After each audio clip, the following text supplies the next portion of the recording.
Bonjour chers amis, je voudrais vous faire participer d'une petite idée sur la paracha, très simple, mais peut-être ça vous permettra de le dire ça aussi à table.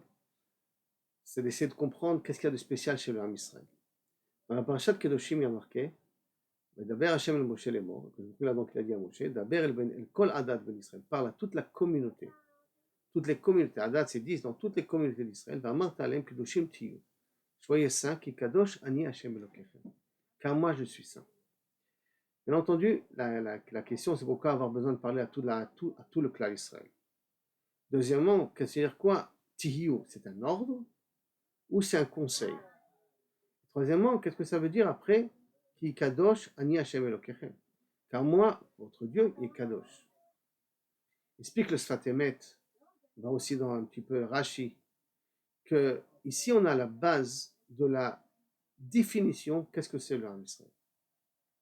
Dans le monde, il y a le bien, il y a le mal. Ce sont des kochot, ce sont des forces. Mais il y a aussi dans le monde ce qu'on appelle l'akdusha et la touma, la pureté et l'impureté, qui n'est pas forcément lié à mitzvah ou pas mitzvah maintenant. Pureté et impureté. Dans ce monde-là qui a pureté et impureté, il semblerait qu'il y a aussi parvé. Ça veut dire qu'il est entre les deux, il n'est ni pur ni impur. Par exemple, si je prends un lopin de terre, la terre elle-même, elle ne peut jamais devenir impure. Elle est parvée. Sainte, c'est un peu difficile de dire. Par exemple, Eretz Ha'amim, elle n'est pas considérée comme une terre sainte. D'un autre côté, les Chachamim lui ont donné un nom d'une terre impure, pour que les Israël fassent attention et que les Kohanim fassent attention. Mais en soi, par contre, Eretz Israël, elle est Kedusha. Il y a une sainteté particulière, une Kedusha particulière en Eretz Israël. Alors ici vient Kadosh Baruch Hu, il dit, mes enfants, arrête le but de la création, c'est de vous avoir créé vous. Et vous, c'est de me représenter. Or, si moi je suis saint, donc vous êtes censé représenter dans ce monde-là ce qui s'appelle la sainteté. Parce que rien que ce qui ressemble, ça semble. Par conséquent, si on veut, si on a un but d'être l'ustensile qui va être le char d'Akadosh Baruch Hu sur ce monde-là, alors d'une certaine manière, on doit être capable de pouvoir recevoir le Boré Olam, notre papa là-haut. Or, pour recevoir notre papa là-haut, obligatoirement, on doit lui ressembler, qui veut dire qu'on doit être saint aussi. Donc, d'une certaine manière, il nous dit ici le Passouk, vous savez les enfants, vous, Kedoshim, vous pouvez devenir saints. Vous, Dafka les Béné Israël, le Umot Haolam n'ont pas cette capacité, cette possibilité d'être saints, à moins qu'ils se convertissent. Il n'y a pas de sainteté, c'est le Umot Haolam. Il y a parvé chez eux ou l'impureté que les Goïm ont donné, que les Chachamim ont donné aux Goïm. Mais dans le sens, Kedusha, il n'y a pas de sainteté, il n'y a pas chez eux.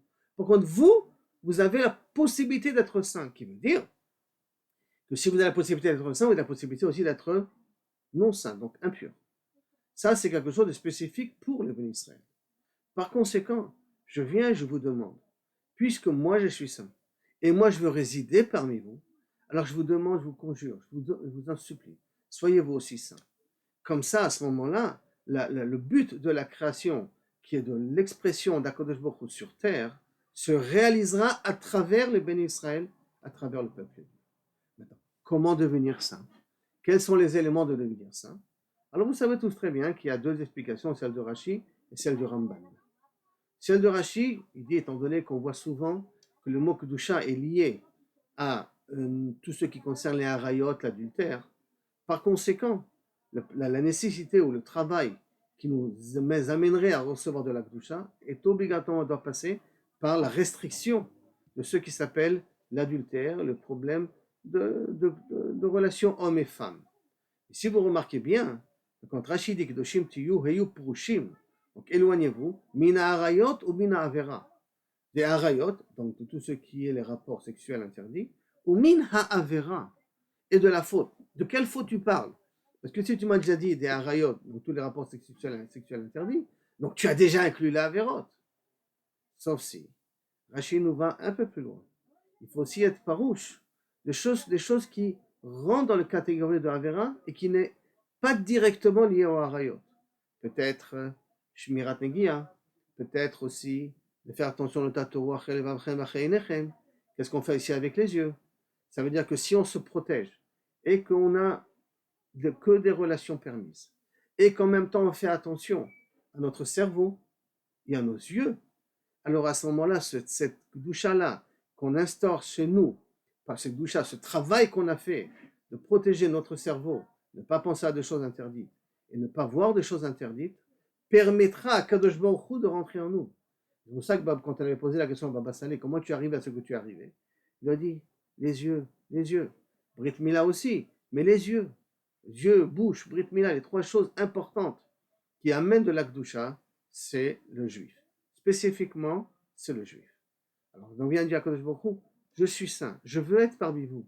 Donc, donnez-moi cette possibilité de pouvoir rentrer dans votre maison. Maintenant, le Ramban, lui, il vient et dit non. C'est que Doshim Tiyus n'est pas uniquement lié à Arayot, parce qu'on a les adultères et tous ceux qui ont le problème de relations hommes et femmes, parce qu'on retrouve aussi la notion de Gdusha ailleurs. C'est pour ça que pour lui, il va dans une vision beaucoup plus large. Et d'ailleurs, il considère ça en plus comme une mitzvah, qui veut dire quoi que Doshim Tiyus? Comment on devient saint? Par le fait qu'on apprend à se restreindre de tous les plaisirs matériels qu'il y a, qui ne veut pas dire s'abstenir, mais Shum Panim Vaofen. D'aucune façon, on doit s'abstenir des plaisirs qu'Akadosh Baruch Hu a mis sur terre. La question, elle est, est-ce qu'on déborde, est-ce qu'on exagère, ou on est dans la norme? Tant qu'on est dans la norme, tant qu'on arrive à se retenir, s'il n'y a pas un besoin, je vais pas, si je n'ai pas besoin d'une glace, je ne vais pas acheter une glace. Si je n'ai pas besoin d'un bonbon, je vais pas manger un bonbon. Si j'en ai besoin, je suis un peu angoissé, j'ai besoin un peu de sucre, ok, il n'y a pas de problème. J'ai besoin d'un peu me détendre, j'entends. Mais le plaisir pour le plaisir, ça, pour le Ramban, c'est anti-Kedusha. Alors que ce n'est pas interdit halakhiquement parlant. Il n'y a pas de Avera, comme il dit Rashi. Il n'y a pas d'interdit, il n'y a pas de transgression. Mais il y a un manque de Kedusha. Quand la personne cherche le plaisir pour le plaisir, parce qu'il a un super plaisir de manger une belle daf, une bonne kaila, d'accord, ou un bon couscous aux boulettes pour les Tunisiens. Donc il a un plaisir énorme pour ça. Alors à ce moment-là, il cherche. Là, il n'y a pas de boucha. Mais s'il mange, parce que c'est bon, il a intérêt de manger parce que c'est bon, comme ça il peut même remercier sa femme. Mais qu'il sait se retenir et pas essayer d'attendre que son ventre explose. Alors là, à ce moment-là, il peut s'appeler Kadosh même dans la nourriture. Donc, aussi bien Rashi, qui vient et qui nous explique que c'est l'ignan, c'est tout ce qui concerne la relation homme et femme. Ou d'après le Ramban, qui veut dire que dans la vie de tous les jours, savoir mettre une certaine limite, pas déborder, ça permet à l'être humain, le juif, à monter de niveau, devenir Kadosh et pouvoir recevoir à Kadosh Baruch Hu chez lui à la maison. Alors, essayons de faire un petit effort pour cette paracha de la semaine, de voir qu'est-ce qu'on peut faire attention au niveau de ce qu'on regarde quand on marche dans la rue, à ce qu'on pense, des fois, à certaines choses qu'il faudrait ne pas y penser. Et si on va d'après le Rambam, pas Shabbat, parce que Shabbat, on a le droit de se lâcher, mais se lâcher, l'Ichvot Shabbat, toujours, bien entendu, que l'Ichvot Shabbat, mais voir qu'est-ce qu'on peut, d'une certaine manière, on va dire, se retenir, qui veut dire, par exemple, j'aime les steaks frites, et j'aime plus le steak que les frites.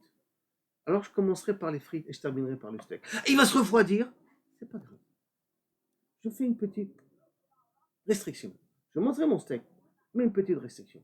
Ou par exemple, je ne suis pas obligé d'acheter 300 grammes de steak. Je peux acheter 150 grammes de steak. Pourquoi 300 grammes de steak? Alors là, sur ces côtés-là, ce petit effort qu'on va essayer de faire ensemble, Bezrat Hashem, ça nous permettra que la Gdusha rentrera dans l'âme Israël. Quand la Gdusha rentrera chez nous, rentrera dans notre famille, dans l'âme Israël, alors la Shrina elle descendra. Et dès que la Shrina descendra, alors Bezrat Hashem, sera Zoché, les Geoula Shlema. Amen, Ken, Iratson. Shabbat Shalom, et à bientôt.